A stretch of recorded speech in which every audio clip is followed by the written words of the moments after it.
నమస్కారం, న్యూస్ వీర్కు స్వాగతం. ముందుగా వార్తల్లోని ముఖ్యాంశాలు.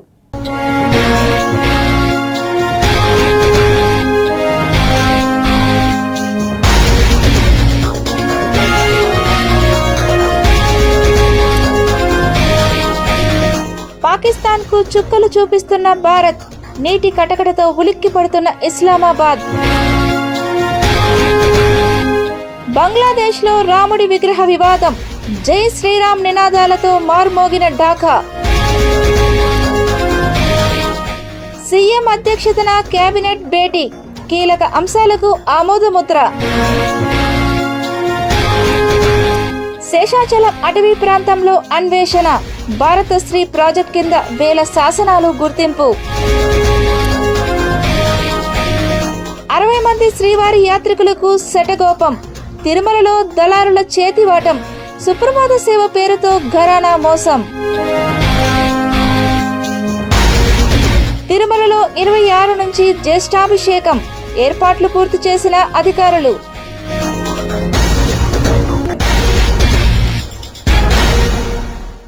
జూన్ 26 నుండి 28వ తేదీ వరకు తిరుమలలోని శ్రీవారి ఆలయంలో సాలకట్ల జ్యేష్ఠాభిషేకం జరగనుంది.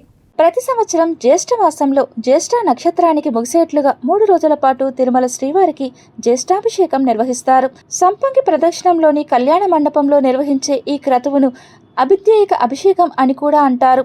తరతరాలుగా అభిషేకాలతో అత్యంత ప్రాచీనములైన స్వామివారి ఉత్సవమూర్తులు అరిగిపోకుండా పరిరక్షించేందుకు ఈ ఉత్సవాన్ని ఏర్పాటు చేశారు. మొదటి రోజు శ్రీ మలయప్ప స్వామివారికి ఉన్న బంగారు కవచాన్ని తీసివేసి హోమాలు, అభిషేకాలు, పంచామృత స్వప్న తిరుమంజనం నిర్వహిస్తారు. ఆ తర్వాత శ్రీ స్వామివారికి వజ్రకవచం అలంకరిస్తారు. 2వ రోజు ముత్యాల కవచం సమర్పిస్తారు. 3వ రోజు తిరుమంజనాదులు పూర్తి చేసి బంగారు కవచాన్ని పునర్సమర్పిస్తారు. ఈ బంగారు కవచాన్ని మళ్లీ వచ్చే ఏడాది జ్యేష్ఠాభిషేకం సమయంలోనే తీస్తారు. అంతవరకు సంవత్సరం పొడవునా శ్రీవారు బంగారు కవచంతోనే వివిధ ఉత్సవాల్లో పాల్గొంటారు. కాగా జ్యేష్ఠాభిషేకాన్ని పురస్కరించుకొని జూన్ 28వ తేదీన కళ్యాణోత్సవం, ఊంజల్ సేవ, ఆర్జిత బ్రహ్మోత్సవ సేవలను టీటీడీ రద్దు చేసింది. జూన్ 26 నుండి 28వ తేదీ వరకు తిరుమలలోని శ్రీవారి ఆలయంలో సాలకట్ల జ్యేష్ఠాభిషేకం జరగనుంది. ప్రతి సంవత్సరం జ్యేష్ఠ మాసంలో జ్యేష్ఠ నక్షత్రానికి ముగిసేట్లుగా 3 రోజుల పాటు తిరుమల శ్రీవారికి జ్యేష్ఠాభిషేకం నిర్వహిస్తారు. తిరుమల క్షేత్రంలో కూటమి ప్రభుత్వం ఏర్పడిన 2 ఏళ్లలో దళారీ వ్యవస్థ తీవ్ర స్థాయిలో రాజ్యమేలుతోందని వైఎస్ఆర్సీపీ ఉమ్మడి చిత్తూరు జిల్లా అధ్యక్షులు కరుణాకర్ రెడ్డి మండిపడ్డారు.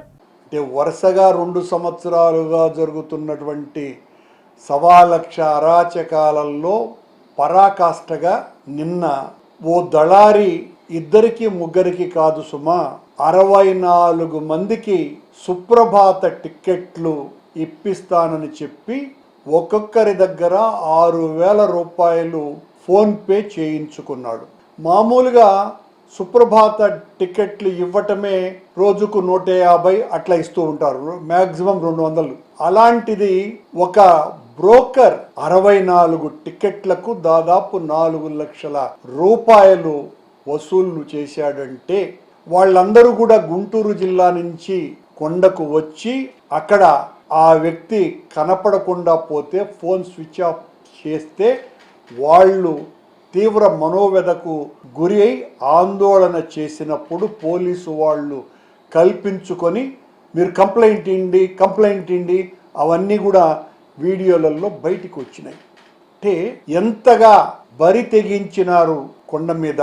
తెలుగుదేశం పార్టీ అధికారంలోకి వచ్చిన రోజు నుంచి దళారులు పెట్టరేగిపోయి అనునిత్యము మేము చెప్తూనే ఉన్నాం, కొండ మీద దళారుల విశ్వరూపం కానపడుతోంది. ప్రతిరోజు విఐపి బ్రేక్ దర్శనాలను అమ్ముతున్నారు.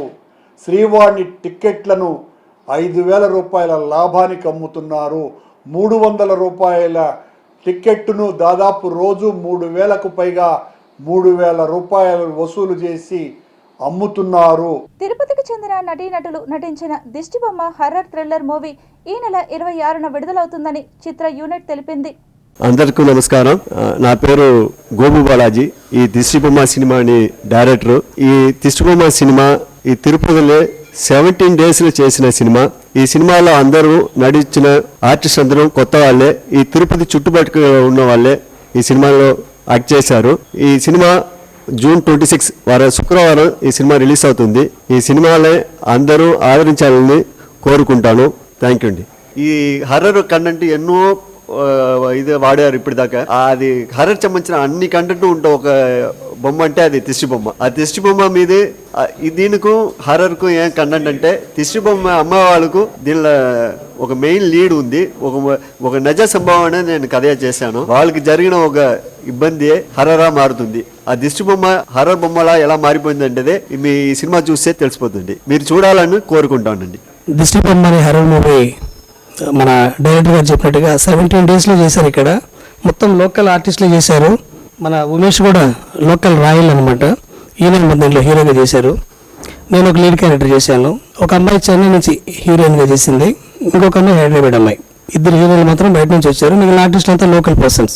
నా పేరు సుభాష్ చంద్రబోస్ అండి. నేను చాలా రోజులుగా సినిమాకి ట్రై చేస్తూ ఉండేవాడిని. కానీ కోప బాలయ్య సార్ ఒకరోజు చూసి, బాబు నేను ఈ విధంగా ఒక సినిమా చేస్తున్నాను, మా సినిమాలో మీరు వర్క్ చేయగలరని చెప్పాడు. చేస్తాను సార్ అని చెప్పాను. రియల్ స్టోరీని తీసుకొని ఈ సమాజంలో జరిగినటువంటి ఒక యథార్థ సంఘటన ఆధారంగా దిష్టి బొమ్మ అనే మూవీకి నేను వర్క్ చేశానండి. ఆ అవకాశం ఇచ్చినటువంటి మా సార్ గారికి కృతజ్ఞతలు తెలుపుకుంటూ, దళిత క్రైస్తవుల రాజ్యాంగ హక్కులను కాపాడాలని, వారికి ఎస్సీ హోదా కొనసాగించాలని పలు క్రైస్తవ దళిత సంఘాల నాయకులు డిమాండ్ చేశారు. ప్రధానమైనటువంటి మతంలో క్రిస్టియానిటీ కూడా ఉంది. అయితే ఈ క్రిస్టియానిటీలో, ఈ క్రైస్తవ్యంలో ఎక్కువ మంది దళితులుగా ఉన్నటువంటి వారు, దళిత సామాజిక వర్గానికి చెందినటువంటి వారు క్రైస్తవ మతంలోకి వస్తూ ఉంటారు. అది అందరికీ తెలిసినటువంటి సంగతే. అయితే బౌద్ధ మతంలోకి ఈ దళితులైనటువంటి వారు బౌద్ధ మతంలోకి వెళితే వాళ్ళకి ఎస్సీ రిజర్వేషన్ ఇచ్చారు. జైనులు అదే రీతిగా మరి క్రైస్తవులోకి వెళ్ళిన వారికి ఎస్సీ రిజర్వేషన్ ఇచ్చారు. అందరికీ ఇస్తూ ఉన్నటువంటి మరి క్రైస్తవులకు మాత్రము దళితులైనటువంటి వారు వాళ్ళు అదే కాలనీలో ఉంటారు, అదే సామాజిక వర్గం, అదే ప్రజల మధ్యలో ఉంటారు. అయితే మతాన్ని మాత్రం మార్చుకొని ఉంటారు. మతం మారుతారు కానీ వారి కులం మారదు, వారి పేట మారదు, వారి నివాస స్థలం మారదు. అయితే వాళ్ళు వివక్షకు గురి అవుతున్నారు. ఇది ఎప్పటి నుండి జరుగుతుందంటే 1950 సంవత్సరము ప్రెసిడెన్షియల్ ఆర్డర్ మరి వేయడం ద్వారా పారా 3లో వారు వేసినటువంటి ఆ యొక్క ఆర్డర్ను బట్టి మరి ఈరోజు క్రైస్తవ్యము వివక్షకు గురి అవుతుంది. అంటే మత స్వేచ్ఛ లేకుండా. తిరుపతి జిల్లా శ్రీకాళహస్తిలో తనను ప్రేమిస్తున్నారని నమ్మబలికి తన వద్ద 23 లక్షల రూపాయల వరకు ఖర్చు చేయించి అప్పుల ఊపులోకి దించాడని, చివరకు నన్ను వదిలించుకొని మరో పెళ్లి చేసుకోవాలని చూస్తున్నాడని హిజ్రా పళని గంగ తిరుపతి ప్రెస్ క్లబ్లో మీడియా ముందు తన ఆవేదనను వ్యక్తపరిచారు. నేను పెళ్లి చేసుకొని వాళ్ళ ఇంటికి అన్ని తీసుకెళ్ళాను. ఒక అమ్మాయి సాంప్రదాయంగా పెళ్లి చేసుకొని ఎట్లా వెళ్తుందో 16వ పండగకి ఆ విధంగా తీసుకెళ్ళాము. బాగానే ఉన్నాము. అతను లాక్డౌన్లో బట్టల షాప్ పెట్టాలని అడిగాడు. వాళ్ళమ్మ ప్రతి ఒక్కటి సీసీ కెమెరాతో సహా పెట్టాలి, బాగుండాలి అనేసి పెళ్లి చేసుకోకముందే చెప్తా ఉన్నింది. ఇప్పుడు పెళ్ళి అయినాక మీరు ఒకటే కదా అనేసి అన్నారు. వాళ్ళన్న అరవింద్ బట్టల షాప్ పెట్టు, నేను కూడా 4 లక్షలు ఇస్తామన్నాడు. వాళ్ళన్న అరవింద్ 1 రూపాయి కూడా ఇవ్వలేదు. నేను 18 లక్షలు అప్పు చేసి ఆడ ఏడ చీటీలు ఫైనాన్సులు తీసి అప్పు చేసి నేను షాప్ వడ్డీలకు కూడా తీశాను, షాప్ పెట్టించాను. అతను నన్ను పెళ్లి చేసుకున్నాడు కదా, మనం బాగా చూసుకున్నాడు అనేసి నేను షాప్ పెట్టిన తర్వాత 1 సంవత్సరంలోకే సకల విధాలుగా దాన్ని డెవలప్ చేయకుండా నష్టం చేసేశాడు. సకల విధాలుగా బాధ పెడతా సినిమాలు, షికార్లు, ఫ్రెండ్స్తో జాలీగా తిరగడము, తెల్లవారితో 9 గంటలు పెట్టాల్సిన షాపు మధ్యాహ్నం 1 గంటకి, నైట్ అంతా ఫోన్లో గేమ్ ఆడుకోవడము, దివాలా అయిపోయింది. ఫ్రెండ్స్కి అంతా అప్పులు ఇచ్చేశాడు. అప్పులు గుడలు ఇచ్చేసి వాళ్ళకి డబ్బులు వసూలు చేయలేదు. చాలా మందికి డబ్బులు కూడా కొంతమంది ఫ్రెండ్స్కి ఇచ్చేసి ఆ డబ్బులు కూడా తీసుకోలేదు. అడిగితే నా ఫ్రెండ్స్ కదా నాకు ఒకప్పుడు సహాయం చేశారు, వాళ్ళు నాకు పనికొస్తారులే అంటాడు. నేను ఇక్కడ అప్పులు చేసి నానా బాధలు పడి నేను చేస్తుంటే అప్పులలో వచ్చి నన్ను తిరుగుతూ ఉంటే వాడు జలసాగా సినిమాలు, షికార్లు, బైకుల్లో తిరుగుతూ ఉన్నాడు. తెచ్చుకోవడం లేదే, మనం ట్రాన్స్జెండర్ అనేసి తక్కువగా చూస్తున్నారేమో, ఇంకా మనం బతికి ఎందుకు అనేసి నేను ఫాయిజన్ తీసుకునేసాను. అప్పుడు అంజు యాదవ్ మేడం అనుకొని ఏంది పడిపోయిందని ఇక్కడికి కానిస్టేబుల్ మేడం మీ చేతిలో ఏదో డబ్బా ఉంది పడిపోయి అది తాగేస్తున్నానంటే కానిస్టేబుల్ తీసుకెళ్లి కాళహస్తి గవర్నమెంట్ హాస్పిటల్లో చేర్చినారు. భక్తుల నుంచి అధిక ఛార్జీలు వసూలు చేస్తున్న వాహనాలపై ట్రాఫిక్ పోలీసులు ప్రత్యేక తనిఖీలు నిర్వహించారు. తనిఖీల్లో భాగంగా మొత్తం 42 వాహనాలను చెక్ చేయగా అందులో 25 వాహనాలు భక్తుల నుంచి అధిక ఛార్జీలు వసూలు చేస్తున్నట్లు గుర్తించి వాహనాలను సీజ్ చేశారు. అలాగే నిబంధనలను ఉల్లంఘించినందుకు ప్రతి వాహనానికి 1000 రూపాయల చొప్పున మొత్తం 25,000 రూపాయలు జరిమానా విధించారు. వాహన యజమానులు డ్రైవర్లకు భక్తులతో మర్యాదగా వ్యవహరించాలని హెచ్చరించారు. ప్రభుత్వం సంబంధిత శాఖలు నిర్ణయించిన ఛార్జీల ప్రకారమే రవాణా సేవలు అందించాలని సూచించారు. భక్తుల అమాయకత్వాన్ని ఆసరాగా చేసుకుని అధిక మొత్తంలో డబ్బులు వసూలు చేయడం చట్టవిరుద్ధమని స్పష్టం చేశారు. ఇకపై ఎవరైనా భక్తుల నుంచి అధిక ఛార్జీలు వసూలు చేసినట్లు గుర్తించినట్లయితే సంబంధిత వాహనాలపై చట్టపరమైన చర్యలు తీసుకోవడంతో పాటు వాహనాలను సీజ్ చేయడం, జరిమానాలు విధించడం వంటి చర్యలు కొనసాగుతాయని హెచ్చరించారు. తిరుమలకు వచ్చే భక్తులు కూడా అధిక ఛార్జీలు వసూలు చేసినట్లయితే వెంటనే ట్రాఫిక్ పోలీసులకు లేదా సంబంధిత అధికారులకు సమాచారం అందించాలని కోరారు. ఎలక్ట్రిక్ బస్సులను ప్రైవేట్ యాజమాన్యానికి అప్పగించే ఏపీ ప్రభుత్వ నిర్ణయాన్ని వ్యతిరేకిస్తూ ఆర్టీసీ ఉద్యోగులు రోడ్డెక్కారు. Tirupati central bus stand bus depot వద్ద ఆర్టీసీ ఉద్యోగ సంఘ నాయకులు ధర్నా నిర్వహించారు. రాష్ట్ర ప్రభుత్వం నూతనంగా కొనుగోలు చేసే విద్యుత్ బస్సులను ప్రైవేట్ యాజమాన్యానికి అప్పగించే నిర్ణయాన్ని ఉద్యోగులు తీవ్రంగా వ్యతిరేకించారు. ఉద్యోగులంతా ఏకమై ప్రభుత్వ విధానాలకు వ్యతిరేకంగా నినాదాలు చేశారు. ఉద్యోగుల న్యాయబద్ధమైన సమస్యలు పరిష్కరించకుండా తమ పొట్టకొట్టే విధంగా ప్రైవేటీకరణ నిర్ణయాలు తీసుకుంటున్నారని, ఇప్పటికే రాష్ట్ర వ్యాప్తంగా 15 డిపోల వరకు మూసివేసే దిశగా ప్రభుత్వం వెళ్తోంది. డీజిల్ బస్సులు తీసేసి ఎలక్ట్రిక్ బస్సులు ప్రైవేటుకు ఇస్తే వేలాది ఉద్యోగులు రోడ్డున పడతాయని ఆగ్రహం వ్యక్తం చేశారు.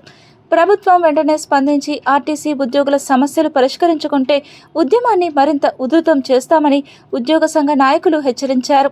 రాష్ట్ర వ్యాప్తంగా ఆందోళనకు సిద్ధమవుతున్నట్లు తెలిపారు.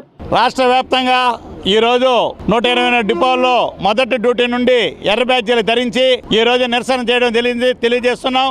అదే టీ విరాళం టైంలో ఈ ధర్నా కార్యక్రమం చేపట్టడం జరుగుతూ ఉంది. ఏదైతే మన ప్రధానమైన డిమాండ్లు ఏదైతే ఉండదో, ఏదైతే విద్యుత్ బస్సులు అనేసి రాష్ట్ర ప్రభుత్వం సెంట్రల్ గవర్నమెంట్ ఏదైతే ప్రవేశపెడుతున్నారో మేమైతే వ్యతిరేకం కాదు.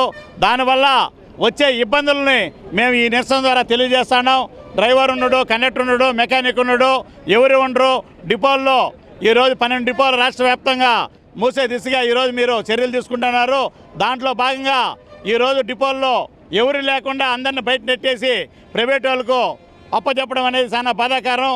ఆ విధంగా గతంలో ఉన్న మేనేజ్మెంట్ కానీ గతంలో ఉన్న ప్రభుత్వాలు కానీ ఈ రకంగా చేసింటే ఈరోజు ఈ సూపర్ 6 అనేది ఎంతవరకు సక్సెస్ అయింటుంది అనేది మనం అందరూ కూడా పరిశీలన చేసుకోవాల్సిన అవసరం ఉందని కూడా మీ ద్వారా తెలియజేస్తున్నాం. తిరుపతి రూరల్ తుమ్మలగుంట గ్రామం ఉప్పలపల్లి ప్రాంతంలో తమ పూర్వీకుల నుండి వ్యవసాయం ద్వారా తమ స్వాధీనంలో ఉన్న భూమిని నేడు కొందరు ఆక్రమించుకొని ఇళ్ల నిర్మాణాలు చేస్తున్నారని భూ వారసులైన బాధిత మహిళలు తిరుపతి ప్రెస్ క్లబ్లో మీడియా ముందు ఆరోపణలు చేశారు. మేము అవలీల గ్రామం నుంచి గాంధీపురం పంచాయతీ నుంచి వచ్చాము. మేము ఎస్సీ కులానికి సంబంధించిన వాళ్ళము. ఉప్పరపల్లి గ్రామంలో ఉన్న మేము ఉప్పరపల్లిలో నివసిస్తూ 4 తరాలుగా మా భూములు మా పెద్దలు తింటూ దానిపైన ఆధారపడి మా పిల్లలు మేము దాంతోనే జీవనాధారంగా బతుకుతున్నాము. ఈరోజు 13వ సర్వే నెంబర్లో అత్తిరాంజి మఠం భూమిలో 44, 62 డాక్యుమెంట్స్, పేపర్లు, 10-1 అడంగులు మొత్తం మా పైన ఉన్న 2023 నుంచి 2016 నుంచి పోట్లాడుతున్నాము. మాకు న్యాయం జరగలేదు. ఈ రోజు కూడా మేము వస్తుంటే పెద్ద ఈ పార్టీ ఆ పార్టీని మాకు ఏ పార్టీతో మాకు సంబంధం లేదు. గౌరవనీయులైన మాకు నారా చంద్రబాబు నాయుడు గారు, గౌరవనీయులైన కొడిదెల పవన్ కళ్యాణ్ గారు, లోకేష్ గారు మా అందరినీ గౌరవించి మమ్మల్ని మా ఎస్సీ ఫ్యామిలీని గౌరవిస్తారని ఈ స్టేజ్ మీదకి ప్రెస్ మీదకి వచ్చాము. ఏ రోజు ప్రెస్ అంటే కూడా మాకు తెలియదు. ఈ రోజు వాళ్ళు చేసే ఆగడాలకు ఏ పార్టీ ఎవరు పడుతున్నారో మా భూముల పైన పడి నైటే బోర్లు వేయడము, నైటే జేసీబీలు పెట్టి గుంతలు తవ్వడము, 100 ఫోన్ చేస్తే వాళ్ళు మాకు సహకరించి వాళ్ళు మాత్రం మాకు ఎటువంటి ఇబ్బంది లేకుండా తరుముతున్నారు. కానీ వెంటనే 100 రూపాయల డాక్యుమెంట్స్ పనికొస్తుంది కానీ 44లో తీసుకున్న డాక్యుమెంట్స్ కానీ మేము రికార్డులు కానీ పూర్వకంగా నకలు అన్నీ ఉంటే కూడా మాకు న్యాయం జరగట్లేదు. భారత పురావస్తు శాఖ అభయారణ్యంలో దాగి ఉన్న చారిత్రక సంపదను బయటపెట్టే ప్రయత్నం చేస్తోంది.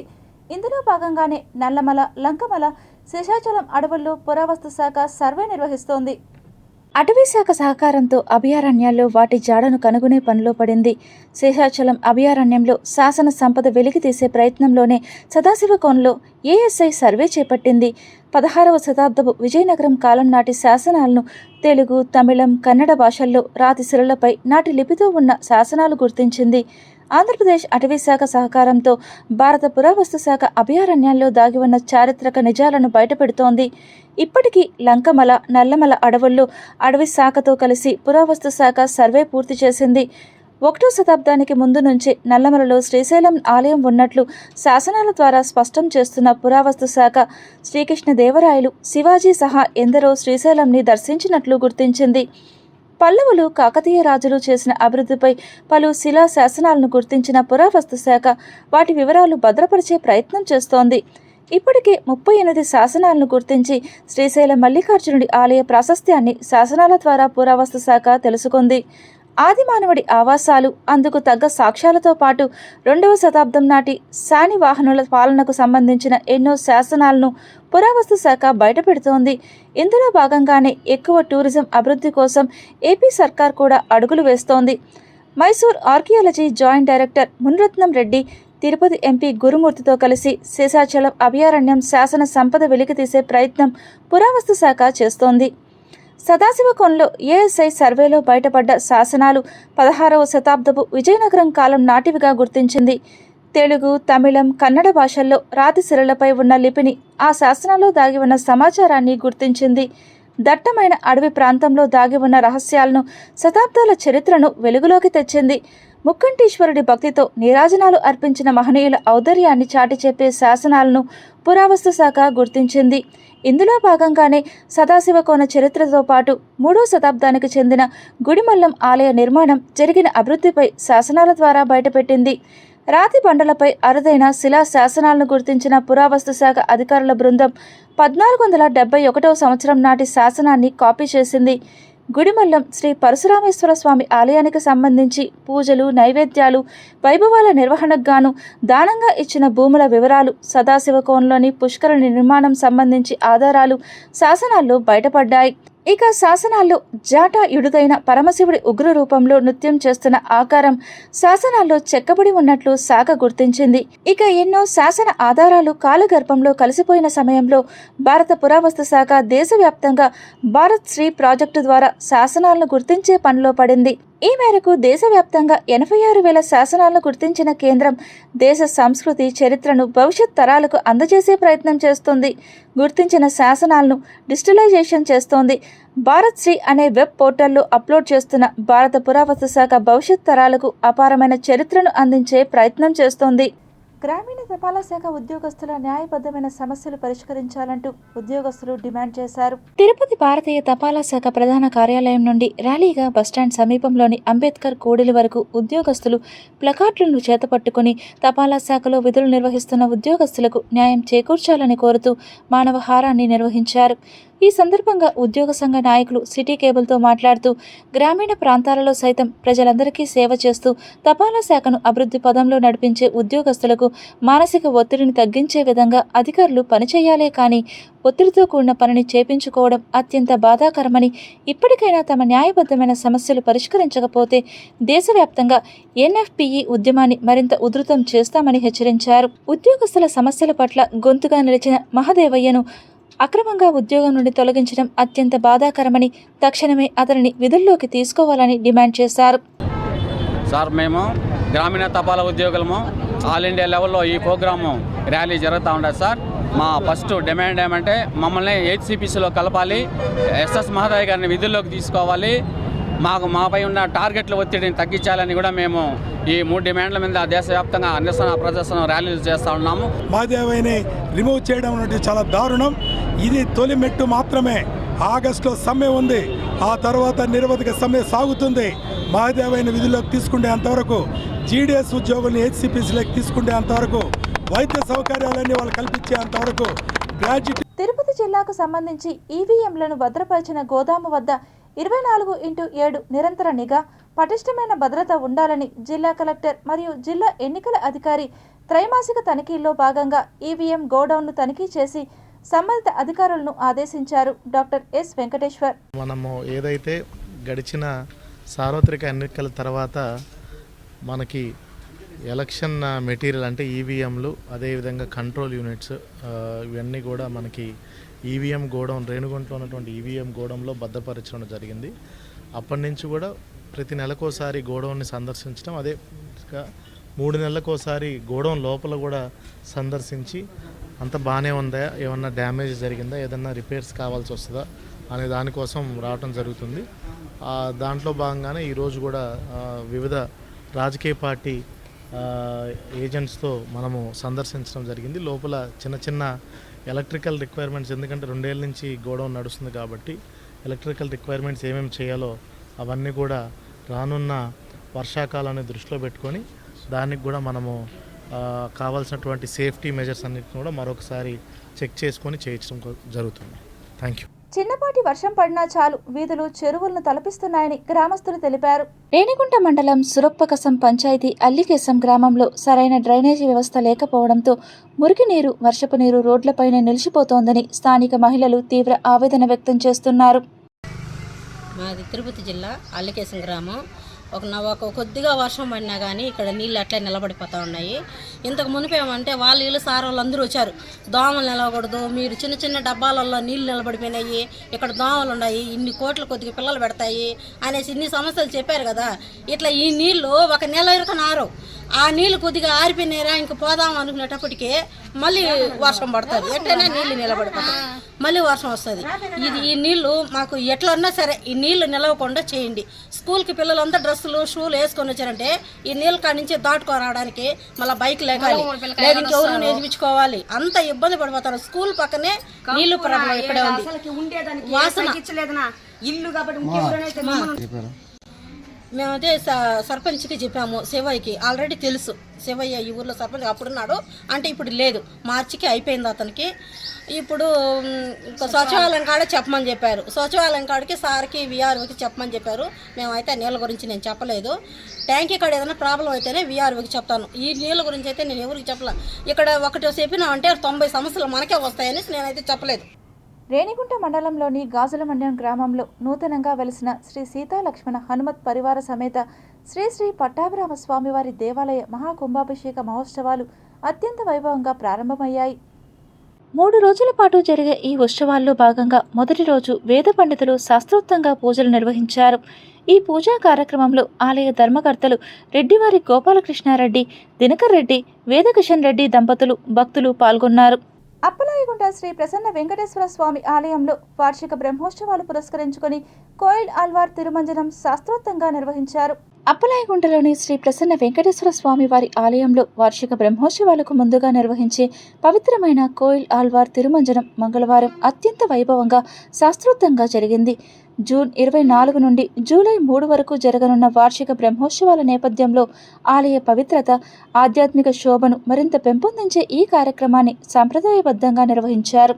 ఉదయం సుప్రభాత సేవతో స్వామివారిని మేల్కొలిపి తోమాల సేవ, కొలువు, అర్చన అనంతరం కోయిల్ ఆల్వార్ తిరుమంజనం చేపట్టారు.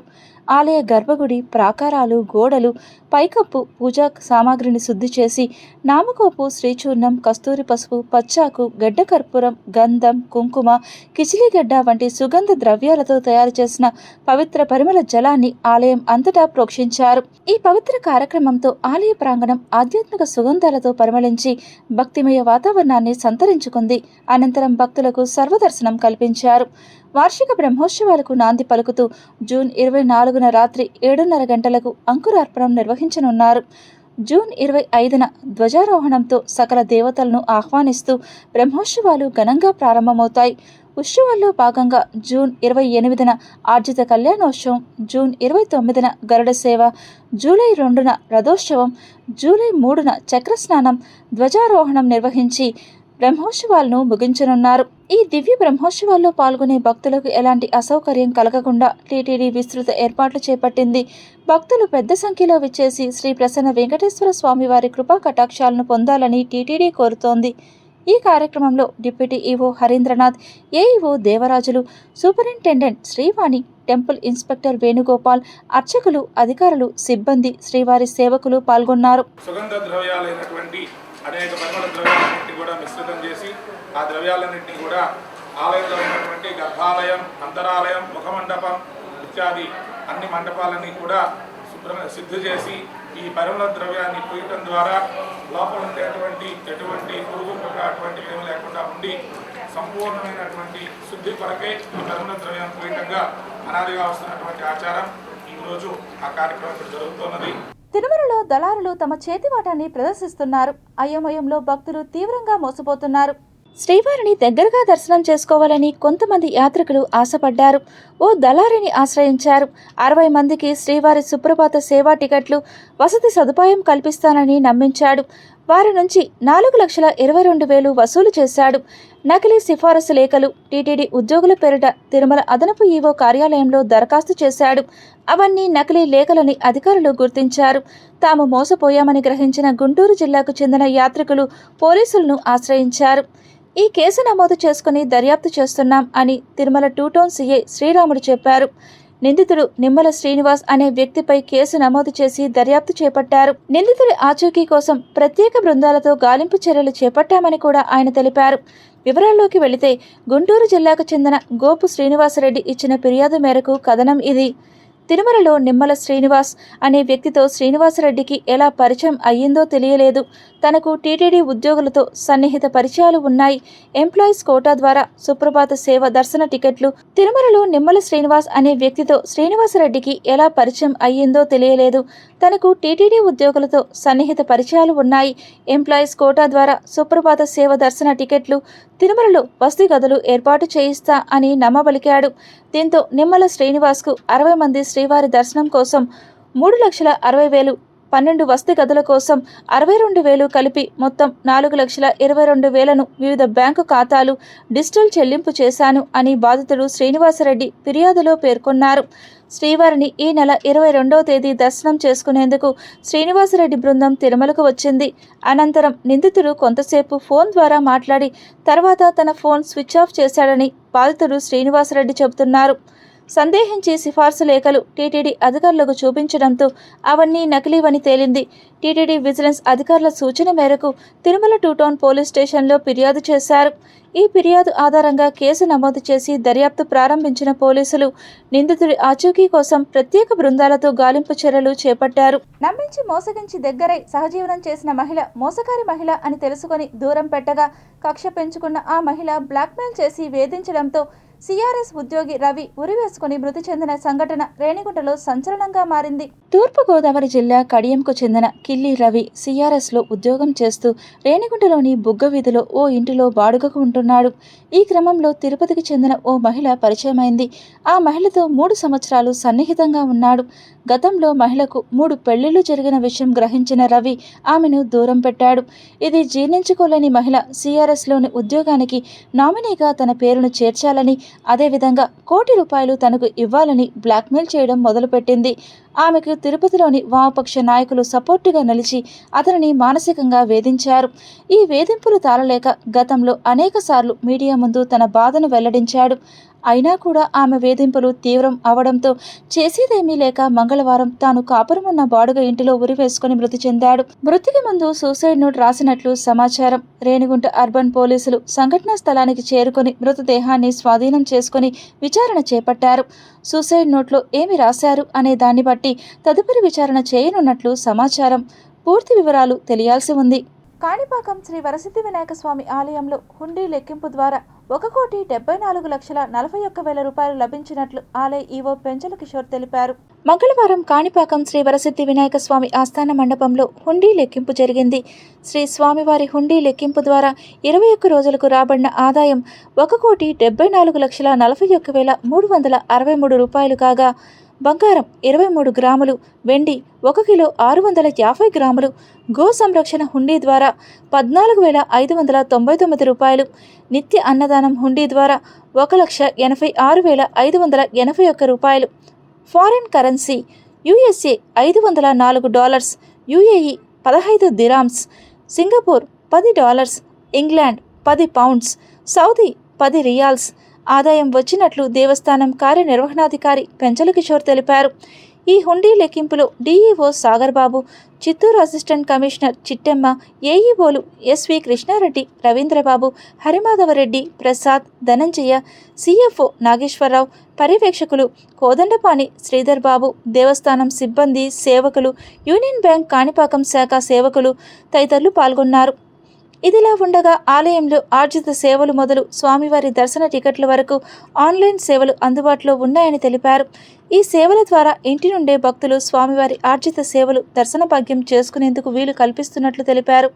దీనివల్ల క్యూ లైన్లలో రద్దీతో పాటు పారదర్శకత ఉంటుందని, ఈ మేరకు రాష్ట్ర దేవాదాయ ధర్మాదాయ శాఖ ఆదేశాల మేరకు దేవాలయంలో ఆన్లైన్ సేవలు అందుబాటులో ఉంచినట్లు తెలిపారు. స్వయంభూ వరసిద్ధి వినాయక స్వామి దేవస్థానంలో ఈరోజు హుండీ కౌంటింగ్ జరిగింది. సుమారుగా 21 డేస్ హుండీ తర్వాత హుండీ లెక్కింపు జరిగింది. 1,74,00,000 రూపాయలు హుండీ ద్వారా వచ్చింది. భక్తులు గత 20 రోజుల నుంచి మన టెంపుల్లో చాలా ఎక్కువ రద్దీగా ఉంది. సో వారు భక్తులందరూ కూడా దేవునికి సమర్పించిన కానుకని ఈరోజు సేవకులు సుమారుగా 160 మంది సేవకుల్ని ఉపయోగించి ఈరోజు కౌంటింగ్ చేయడం జరిగింది. మామిడి రైతులకు గిట్టుబాటు ధర కల్పించాలని డిమాండ్ చేస్తూ ఈ నెల 30న నిర్వహించ తలపెట్టిన చలో విజయవాడ కార్యక్రమాన్ని విజయవంతం చేయాలని ఆంధ్రప్రదేశ్ రైతు సంఘం ఉపాధ్యక్షులు రామానాయుడు పిలుపునిచ్చారు. రైతులు పండించే పంటలకు అనుసంధానంగా పరిశ్రమలు నెలకొల్పాలని, ఇలాంటి సమస్యలపైన ఈ నెల 30వ తారీఖున రాష్ట్ర ముఖ్యమంత్రికి రాయబారం నడపడానికి రైతాంగాన్ని విజయవాడకి తరలిస్తా ఉన్నాం. ఈ రాష్ట్రంలో అన్ని ప్రాంతాల్లో రైతాంగాన్ని ఆదుకునే పద్ధతిలో, పంటలకి బీమా పథకం అమలు చేసే పద్ధతిలో నువ్వు ప్రకటించినటువంటి మేనిఫెస్టోలో సంవత్సరానికి 20,000 రూపాయలు ఇప్పటి వరకు ఇవ్వలేదు. ఈ 2 సంవత్సరాలకు 40,000 రూపాయలు పడి ఉండాలా. అది పడలేదు కాబట్టి వెంటనే 40,000 రూపాయలు ఏ రైతు కింద పడలేదో రైతుకి ఇవ్వమని చెప్తున్నాం. 60 సంవత్సరాల పైబడిన ప్రతి రైతుకి 10,000 రూపాయలు పెన్షన్ ఇవ్వాలని చెప్పి డిమాండ్ చేస్తూ, అందేని కాలువని పూర్తి చేసి చిత్తూరు నగరానికి త్రాగునీరు, ఈ చిత్తూరు జిల్లాలో వ్యవసాయానికి సాగునీరు ఇవ్వడానికి యుద్ధ ప్రాతిపదికన చేయమని చెప్పి డిమాండ్ చేస్తూ, పాల రైతులకు గిట్టుబాటు ధర ఇవ్వాలని లీటర్ 50 రూపాయలు ఇవ్వమంటున్నాం. మామిడి రైతులకు 18 రూపాయలు కేజీకి ఇవ్వమంటున్నాం. అలాగే టమాటో రైతుకు గిట్టుబాటు ధర ఇవ్వమంటున్నాం. మామిడికాయలను స్టోరేజ్ చేసుకోవడానికి కోల్డ్ స్టోరేజ్ నిర్మించమని చెప్తున్నాం. అలాగే సహకార సంఘంలో పల్ ఫ్యాక్టరీని నిర్మించమని చెప్తున్నాం. ఇలాంటి సమస్యలపైన రాష్ట్ర ముఖ్యమంత్రికి రాయబారం నడుపుతున్నాం. ఈ జిల్లా నుంచి రైతులకు కూడా పాల్గొని ముఖ్యమంత్రి సందేశానికి ఇవ్వాల్సిన అవసరం ఉందని చెప్పి తెలియజేస్తాం. కోట్ల మంది హిందువుల ఆరాధ్య దైవం తిరుమల కొండపై ఇప్పుడు భవనాల నిర్మాణం, స్థలాల కేటాయింపు అంశం తెలుగు రాష్ట్రాల మధ్య చర్చకు దారితీసింది. ఏపీ ఐటీ విద్యాశాఖ మంత్రి నారా లోకేష్ తాజాగా పశ్చిమ బెంగాల్ ముఖ్యమంత్రి సువేందు అధికారితో కోల్కతాలో భేటీ అయ్యారు. బెంగాల్లో శ్రీవారి ఆలయ నిర్మాణానికి స్థలం కేటాయించాలని కోరుతూనే తిరుమలలో పశ్చిమ బెంగాల్ ప్రభుత్వ భవన నిర్మాణానికి తాము సహకరిస్తామని లోకేష్ హామీ ఇవ్వడం ఇప్పుడు సరికొత్త వివాదానికి తెరలేపింది. ఎందుకంటే తెలంగాణ ముఖ్యమంత్రి రేవంత్ రెడ్డి స్వయంగా ఏపీ సీఎం చంద్రబాబు నాయుడిని కలిసి తిరుమలలో తెలంగాణ ప్రభుత్వ భవన నిర్మాణానికి అనుమతి ఇవ్వాలని కోరిన ఉదంతం మనకు తెలుసు. అంతెందుకు, స్వయంగా ఏపీ ఉప ముఖ్యమంత్రి పవన్ కళ్యాణ్ తన పరిధిలోని అటవీశాఖ అతిథి గృహ నిర్మాణానికి తిరుమలలో కేవలం 2 ఎకరాల భూమి కేటాయించాలని కోరగా టీటీడీ బోర్డు దానిని సున్నితంగా తిరస్కరించింది. సొంత రాష్ట్ర డిప్యూటీ సీఎం కోరిన ఇవ్వని స్థలాన్ని పొరుగు రాష్ట్రాలకు ఎలా ఇస్తారనే చర్చ ఇప్పుడు సోషల్ మీడియాలో మొదలైంది. ప్రస్తుతం తిరుమల కొండపై స్థలాల కొరత తీవ్రంగా ఉంది. పైగా సుప్రీంకోర్టు, హైకోర్టుల పర్యావరణ మార్గదర్శకాల ప్రకారం తిరుమల పవిత్రత, కొండపై ఉన్న అటవీ జీవావరణాన్ని కాపాడడం కోసం కొత్త భవనాల నిర్మాణాలపై కఠినమైన ఆంక్షలు ఉన్నాయి. అందుకే టీటీడీ కొత్తగా ఎవరికీ స్థలాలు కేటాయించడం లేదు. పవన్ కళ్యాణ్ అభ్యర్థులను కూడా అందుకే తిరస్కరించిన టీటీడీ భూమి ఇవ్వలేం, కానీ ఇప్పటికీ కొండపై ఉన్న అతిథి గృహాల్లోనే ఆయా శాఖల అవసరాలకు తగిన భవనాన్ని కేటాయిస్తాం అని స్పష్టం చేసింది. తిరుమలలో ప్రైవేట్ వ్యక్తులు కాటేజీలు కట్టుకోవచ్చా అని, తిరుమల కొండపై ఎలాంటి ప్రైవేట్ ఆస్తికి హక్కు లేదు. కొండపై ఉన్న భూమంతా శ్రీవారిదే. అయితే గతంలో 2004 నుంచి 2011-12 మధ్య కాలంలో డోనార్ స్కీమ్ కింద పద్మావతి నగర్ లాంటి ప్రాంతాల్లో పారిశ్రామికవేత్తలు విరాళాలు ఇచ్చే ధనవంతులు లగ్జరీ గెస్ట్ హౌస్లు నిర్మించి టీటీడీకి అప్పగించే సంస్కృతి విపరీతంగా పెరిగింది. దీనివల్ల కొండపై పర్యావరణ సమతుల్యత దెబ్బతింటుందని పర్యావరణవేత్తలు ఆందోళన వ్యక్తం చేశారు. దీంతో 2012 నుంచి తిరుమల కొండపై కొత్తగా ప్రైవేట్ కాటేజీలు, లగ్జరీ గెస్ట్ హౌస్ల నిర్మాణాలపై పూర్తి నిషేధం అమల్లోకి వచ్చింది. Tirupati bullion gold jewellery and silver merchants association సమాచారం మేరకు తిరుపతి లోకల్ బులియన్ మార్కెట్లో బంగారం, వెండి ధరలు ఇలా ఉంటాయి. 24 క్యారెట్ల బంగారం 10 గ్రాముల ధర 1,49,000 రూపాయలు. 22 క్యారెట్ల బంగారం 1 గ్రాము ధర 13,313 రూపాయలు.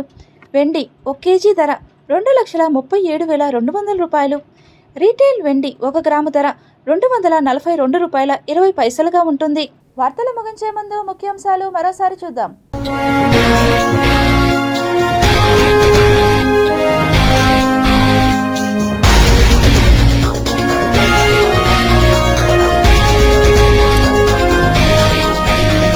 పాకిస్తాన్కు చుక్కలు చూపిస్తున్న భారత్, నీటి కటకటతో ఉలిక్కి పడుతున్న ఇస్లామాబాద్.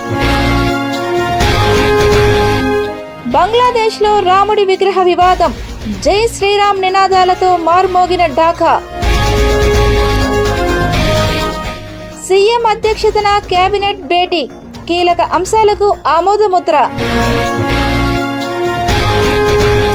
శేషాచలం అటవీ ప్రాంతంలో అన్వేషణ, భారతశ్రీ ప్రాజెక్ట్ కింద వేల శాసనాలు గుర్తింపు. 60 మంది శ్రీవారి యాత్రికులకు శటగోపం, తిరుమలలో దళారుల చేతివాటం, సుప్రభాత సేవ పేరుతో ఘరానా మోసం. తిరుమలలో 26 నుంచి జ్యేష్ఠాభిషేకం, ఏర్పాట్లు పూర్తి చేసిన అధికారులు.